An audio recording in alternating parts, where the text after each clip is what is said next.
The following program was provided by an independent producer solely responsible for its content. The opinions expressed do not necessarily represent the views of this station, its staff, board of directors, or underwriters.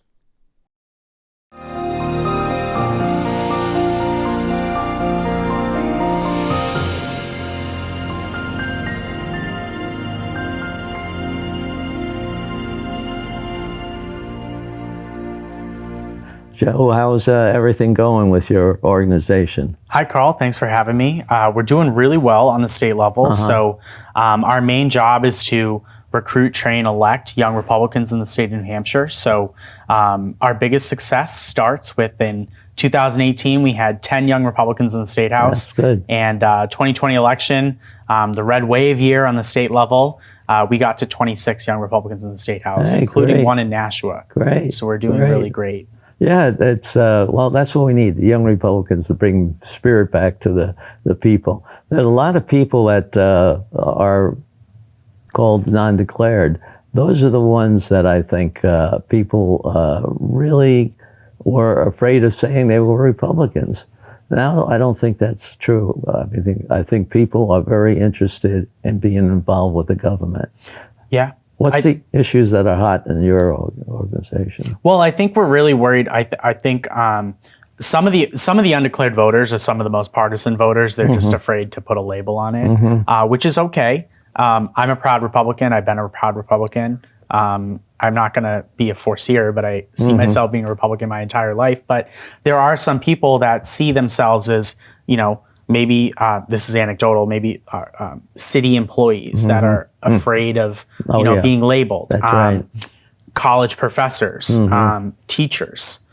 There's a lot of people, even young people, that are afraid to label themselves a party because of the backlash, the institutional backlash. So the YRs are here as a resource, and we're unapologetic. We support, individual liberty, low taxes, more freedom. We're all in. So I'm happy to be, head of this organization and really push the party message forward, because nothing's more important than getting the next generation of conservatives elected, Republicans, and really make sure that people know that this is a multi-generational issue. We are fighting every single day for our liberty and freedom. And what was it? Ronald Reagan said, freedom's one generation away from extinction. That's right. So, we're fighting every day for it. Well, good. That's what we need. We need a bunch of soldiers out there. That's right. And you were saying you had some programs that would educate young people in sort of the conservative ideas. Well, we were hoping. There's some big issues that we got done in the State House this year. So, you as a former state rep, the budget season is the big thing. Kind of the craziest cycle of part of the year. So, as a state rep, we have a narrow majority. I think right now it's 207 to 187 or something like that. It's very narrow, but we ended up being able to get a lot of good things done. So. One of the big issues, I think, to parents and people in school districts are really worried about critical race theory and, people teaching kids to be racist when they're not racist. Isn't that something? Yeah, and that's a big issue that we never thought, right? I never thought that could bring up, but they find a way of doing it and making a bigger target of people who feel bad. All white people are bad. Right. And our job in the legislature is to make sure that we foster the environment where every student feels acknowledged, feels equal, feels a peer. And I strongly believe racism is taught. And if racism is taught in a public taxpayer funded school, I think that's a real issue. So we have to, in the State House, in the legislature, really take it upon ourselves to fix those issues. So that's something I'm proud of supporting, making sure that we're not teaching our kids to, hate other people based on their skin color or our country is racist. I do not support that. I don't think it was built on racist foundations at all. We're conservative, but we have a positive way of doing it. That's right. And that's a negative way. I never thought somebody bring up a negative way as something that represents their political ideas. But there's a lot of positive things in that budget too that comes out. Right. I mean, we cut taxes. So, for instance, I represent the town of Goffstown. I'm proud to say Goffstown got over $900,000 in property tax relief. So that's going directly back to the town. So they're able to spend that on one-time expenses, or they're allowed to send it directly back to the taxpayers. That's my preference, but I'm not in charge of the town, what the town does. We just do it on the state level. Not yet. Last year in my first term, we brought back $1.35 million to our school district, and they were able to build modular classrooms for kindergarten students, and instead of building a whole building, there's a modification there. So there's things that Republicans do every day to make sure that we're supporting our local community, but we're also making sure taxes remain low. So we cut taxes. Every time, Carl, you like to go get a beer at the bar, right? Yeah. Every now and then, get some beer. Meals and rooms tax went down from 9% to 8.5%. So we're cutting taxes as well. That's what we do well. I know. It's good. It's a good thing to do. And people, the problem with, I guess, the current concern that I had here in Nashua is whether the mayor and the aldermen are going to use it the right way. Not to go do some other idea, but to either lower the tax or improve what we have, especially the school. I think that's the children, the next generation, they're the ones that should be getting a good education, a healthy education, and do it. You can do it right. Right. I mean, all the time we cut taxes, and it started in 2010, we have made more money. You cut the tax, a couple of tenths of a percent, and you come back with more money than you had before. Right. So it's. I mean, and if you're really concerned about what you're doing on the city and school board level, I mean, Nashua has elections in November, right? Right. So there's city elections, and I encourage, honestly, any young Republican in the city of Nashua to file for office and run. I really hope there are young Republicans out here that will do it. And if you ever need help, reach out. I mean, Carl has my contact, but also I would be happy to help anybody that wants to get involved and, run for school board, run for select board, run for planning board, literally anything. A lot of these things are volunteer jobs, and some of these positions aren't always filled. So the fact that we have it's so important, and the young Republicans are really focused on building the backbench and honestly, run for an office, Right. Get involved. Your contact information will be on the video too, Perfect. So that people can contact you and find out where they can help. A number of young women are running for the school board because of this CRT and other things that are going on in schools. And I think they deserve help too. It's going to be a tough campaign for them. I mean, a lot of people are saying, hey, it's my turn, I guess. Let's do it.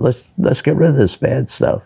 Yeah. And it's I think the old ideology was wait your turn and get involved. But no, I'm a proponent of go now, push it now. For instance, in Goffstown last night at a school board meeting, there were probably 25, 30 parents that testified over they're wanting their kids to, the choice over their kids wearing masks in schools. Right. And so many parents, probably the most amount of parents I've seen at a school board meeting, are getting involved and want to make sure that their kids are not forced to wear a mask for the entire school year. The school board ended up making it an optional mask because I think the grassroots and people are really starting to get involved in the school board and select board. Where are we spending our money? So I'm just a big proponent, and even on the local board, it really matters. And if you're not an elected official, go to your local meetings and tell them what you think, because you're paying taxes. You deserve a voice. That's on all aspects of it, not just the school, but whatever else you're doing in town. You got to be involved a bit. You got to have friends that know what was, things that are going wrong that they want corrected.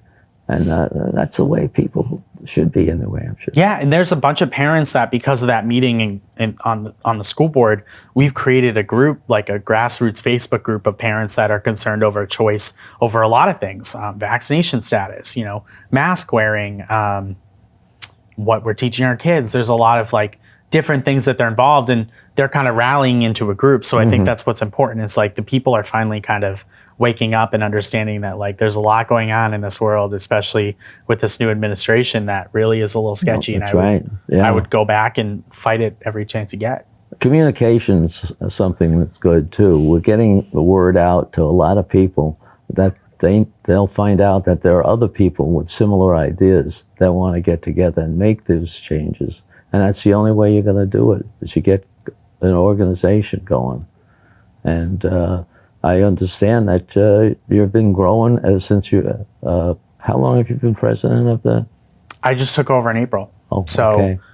We've been doing a great job though. I was vice chair before that. Oh, okay. Well, so that's where you start. You're one of the people Yes. that gets things going. Yes, and I was elected to the New Hampshire House at 23 years old. Uh-huh. I ran in my hometown in Concord at 21 and ended up losing.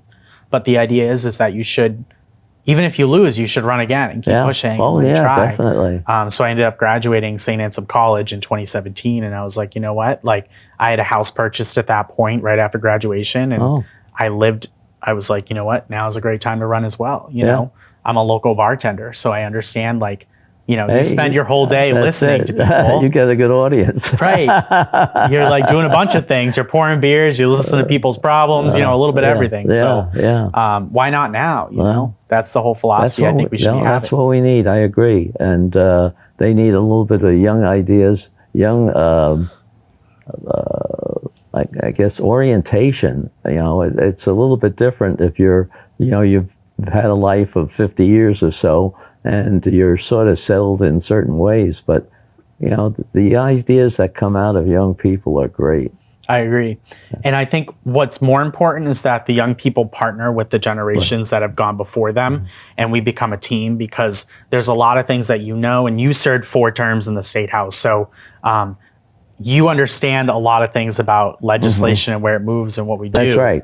And I know my way around the State House at this point, but like, there's a lot of policies. I mean, you served on Public Works and Highway, right? Yeah. So I serve on Judiciary. So when there's something that has to do with the 10-year highway plan, I'm going to come talk to Honorable Rep Seidel, you know, and talk to you about, that kind of funding. So I think what's important is the YRs have our ideas and we have movement and stuff, but it takes 201 votes to make something happen. That's right. So unless we have 201 young Republicans, we got to work with everybody, right? Well, I think working together is what you want to, and there are a lot of good people up there, but there are certainly a lot of people that just don't want to make any changes. And you make changes every time you do something up there. That's what you have to do. Right. And get rid of the bad stuff. Yes, making changes, that's a good point, because making changes is not just making a law for somebody to follow, it's also getting rid of an unnecessary law or regulation we don't need. I think one of the best examples was I was touring a local school in town 2 years ago, and there was a rule about like the kids couldn't be playing on, there's a law, the kids couldn't be playing on the playground if there's like less than 3 feet of, there's like frost up to 3 feet or something like that. Like it has to de-thaw to a certain amount before the kids are allowed to play on the playground. I see. And it's like, there's so many unnecessary laws out there where like us as Republicans should be, getting rid of them, Well, that's one of the big things that happened in 2011, is they decided that there were a lot of regulations, and they formed a committee that went through it, and you found out how some of the divisions up there implemented penalties for breaking whatever regulation they had. And we said, first of all, it was too much initially. Second of all, we found out they were hitting the little guy who was defenseless, didn't have the money to fight him.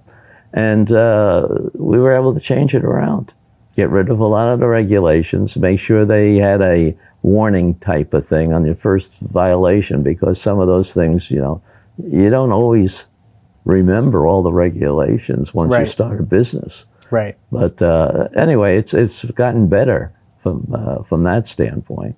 Right. And I mean, that should be our sole job, I Right. think, or one of our biggest jobs is to champion the little guy that doesn't right. know. That's and right. why are there so many regulations? And I understand there's this thing of safety, but I think the best example was this year with coronavirus. I think that we passed a law just recently that said that the free practice of religion is essential, and that we got that bill signed into law and said, Yeah. if the government's shutting down restaurants, shutting down all these other places, if they're keeping open a Walmart for Yeah. essential services, they're keeping the church open. Right. You know, and I think that that's something I'm proud to have voted for, and I'm proud to have helped champion that through my committee in judiciary, because I think like freedom, you know, First Amendment freedom is more yeah. important than anything yeah. else. You know? Yeah. If you don't have that, you have nothing. That's And why we some- have public access TV. Yeah, and some people don't realize how they're violating that. Right. You know, but people have different ideas. You got to open up to that. And is it a problem or isn't it a problem? Right. You know, that's, you got to show that there might be alternate ways of accomplishing what you're trying to do. Right. And we're happy in the YRs to be partners with everybody in leadership. We're ready to partner with young Democrats. We're ready to partner with Democrats. If there's something that we can come to an agreement on, we'll make it happen.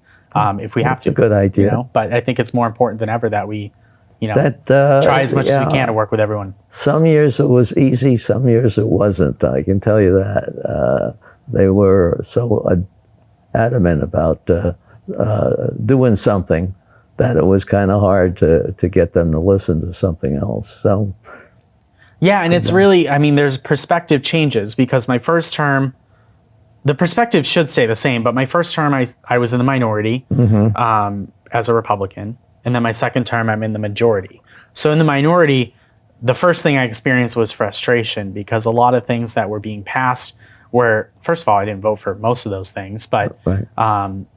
the second thing was the frustration around like that passing, and the only firewall being Governor Sununu, which thank goodness he was in there, because there was a lot of crazy stuff being passed. But now I think about that frustration and in the majority this term, and I try to do my best to understand what the other side's thinking, because I felt that less than less than a year and a half ago. So I try to understand that and know, like, if there's anywhere we can find that like agreement, I'll try my damnedest to make that happen. So Well, you got to get out and let people know that you're open for ideas too.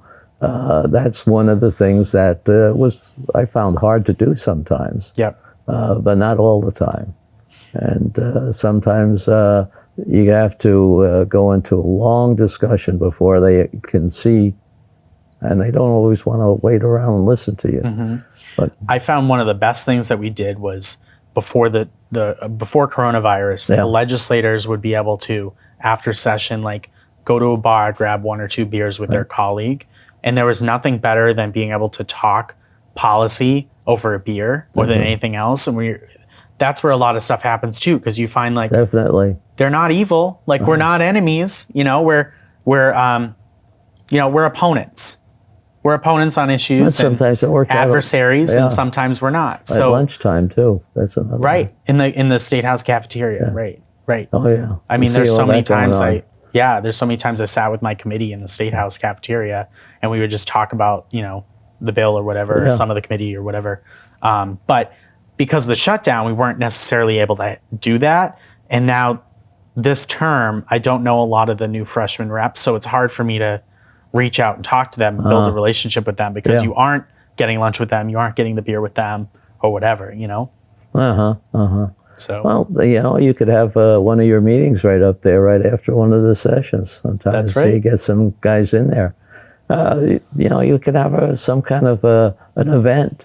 That's what I'm trying to do down here in Nashua, where we have more welcoming to some of these people, because they really don't know how to make the contact, or where to go, or how to find out about events and stuff. That we need people. Right. And I appreciate what you're doing here, because I mean, we have a Republican lean here. And you We're know, worried you about- can take this and put this on your website, this whole interview. Okay. So remember to get the instructions on how to do this, because this Absolutely. goes on YouTube as well as local. Okay. Yeah. Okay.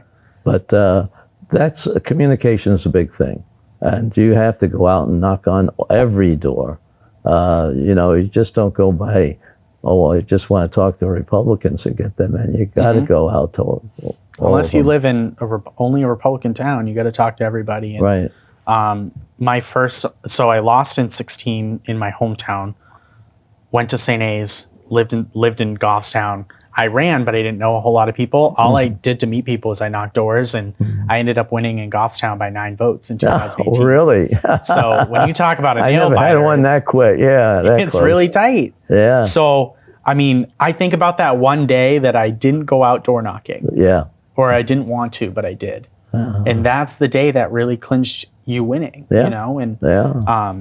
this time was a little bit easier than that, obviously. But you think about the hard work that goes into being elected. And, you know, there's a reason why there's not a lot of young people serving the state house. It's because there's no pay. Yeah. And I'm not advocating to get paid. I mean, Yeah. we get $100 a year. Yeah, So right. Less I'll take taxes. myself out to dinner. Right. I couldn't believe they took taxes out of that. Right. Right. So you don't do it for the money, obviously, but like as a young person, you know, if you have a Monday through Friday 9 to 5 gig, Right. it's really tough for you to be able to serve because you have to take a lot of time off. You know, there's a lot of other things that are involved with being a state rep. So I think the process and the tools, technology, like all that is an issue. Like a hurdle for young people, but it doesn't mean they can't serve. Like, That's right. I mean, there's a lot of things that, you know, I made a lot of sacrifices personally to be able to do what I would be able to serve, you know, including passing up jobs that Yeah. in my field you know, for that. So, but I enjoy what I do. I enjoy being a rep. So, Well, that's good. That's the first thing you find out. It isn't a hard job either. I didn't find anything that was too difficult other than some communication problems with the other side.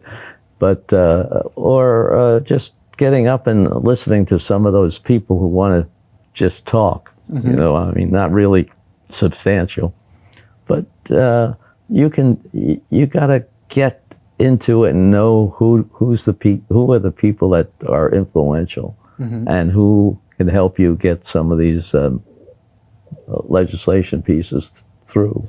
right. And each rep has an issue area. So, Right. I mean, your issue was transportation. So, if I wanted a bill passed through your committee, I would probably go to you. But for me, I think my issue area is more is like, right to know. I think anything dealing with the police, reform or police support, whatever we need to do. That's kind of one of my issues. Housing's another one of my issues. So you find that like every rep, I think, should kind of have their own wheelhouse, and you should all work together, especially people on in your own party or your own team. You should all work together to understand, like, you know, there's a champion for every issue.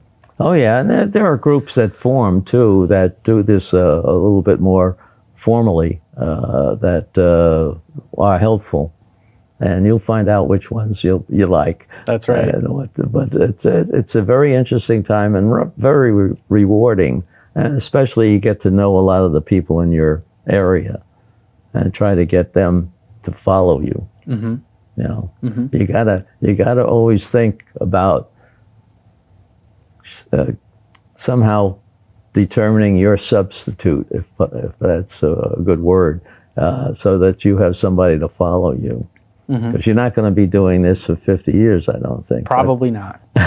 But you think about like I even think last night, like there's so many parents that spoke up at the school board. Well, yeah. I'm like, any one of them. That's right. You know, are you a stay-at-home mom? Like, run for office, Right. you know, run for school board, run for select board, like planning board, or run for state rep, like get involved, because there's definitely a lot of areas where people can serve, and they don't understand the time commitment or what it takes or what you need to know. They think you need to be this like lawyer, doctor, somebody really experienced, you know. And in New Hampshire, it's great. Right. It really is. You got a mixture of people of all types and sizes and shapes. You just got to keep on pushing that. I like that about New Hampshire. that's right. And I mean, I, vote on laws during the day, or but then I sling beers at night. And it's the idea that like you can you can live your whole life and do everything, and be a concerned citizen and make your votes, and then represent people during the day. And if it's the other way around, if you're doing local things where the meetings are at night, you could still have a job in the daytime. That's right. So that's one way to get started. You get a little bit of, it's not as heavy in the local ones unless you're in a big city. Yeah. But you'll get a taste for the political issues and how much influence you can have on improving where you live. And I think every citizen, if you pay taxes, if you pay taxes in the city of Nashua, or if you don't, if you're a renter, you should be researching what laws are being passed. Or if you're a landlord, you should be researching, what you're going to have to do, if this bill passed, and then you should be advocating for those issues. If you're on the school board, or if you're, trying to, speak to the school board, you should understand what the concept of public comment is, and how long you're able to speak, and what you're allowed to say, and then like how you're allowed to influence people, even not during public comment. There's a lot of ways you can get involved and not run for office. And even if you don't want to run for office, help somebody who is running for office, because they need people to pass out literature, do things, or whatever. That's what you have to do. So are you going to volunteer to help me door knock next time? Oh, I will if you want. You're going to come hand out lit with me? I could. All right. Okay. Count on that. Carl's coming to Goffstown. We'll do that. Well, we'll see you here when we'll be talking. Look, do you work with the young college Republicans? Yeah, very involved with them. Okay, good. They're a great group. I think that we have to fight every day on college campuses. I think there's a lot of things that aren't fair. The way conservatives are treated on college campuses. I've introduced bills to address those concerns that hopefully we'll get those done this year. But I think we need to be protecting conservative speech everywhere. Because like I said, when the First Amendment's violated, you lose everything else after that. Yeah. So definitely. Constantly got to fight for it every day. Well, I got to talk to Ben another day. So that's great. Okay. Ben's great. Yeah. So we'll be able to hear from his side and how it's working in college. I went to, as I said, the University of Wisconsin. They're very political up there, but very liberal too. Yeah. And it was an interesting experience. But we've run out of time. Well, it was nice meeting you and chatting. Okay. Well, we'll have you back again. See how everything's going as we get through the first string of voting this year. Awesome. And good luck in next year. Thank you. Thank you. Appreciate it. The preceding program was provided by an independent producer solely responsible for its content. The opinions expressed do not necessarily represent the views of this station, its staff, board of directors, or underwriters.